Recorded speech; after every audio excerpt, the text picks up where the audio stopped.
Dampak perubahan iklim akhir-akhir ini semakin terlihat. Salah satunya adalah kemarau berkepanjangan yang menyebabkan kekeringan.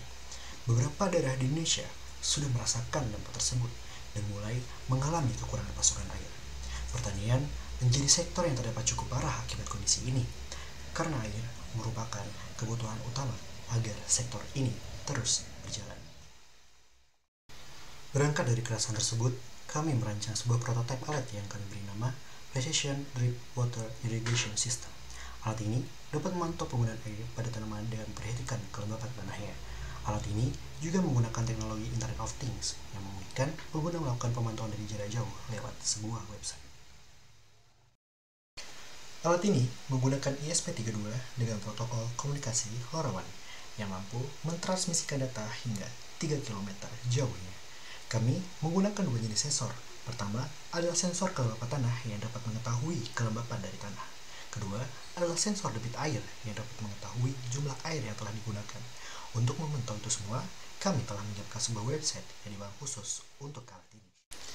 Sistem ini bekerja dengan mengontrol pompa secara otomatis. Apabila kelembapan tanah di bawah ambang yang telah ditentukan, maka pompa akan menyala sampai ambang atas.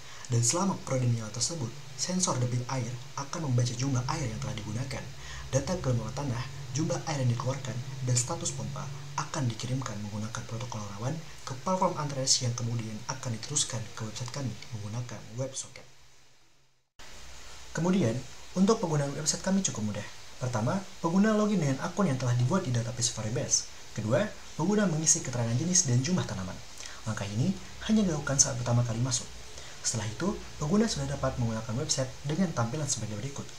Terdapat status kelembapan tanah tanaman, total penggunaan air, dan status pompa.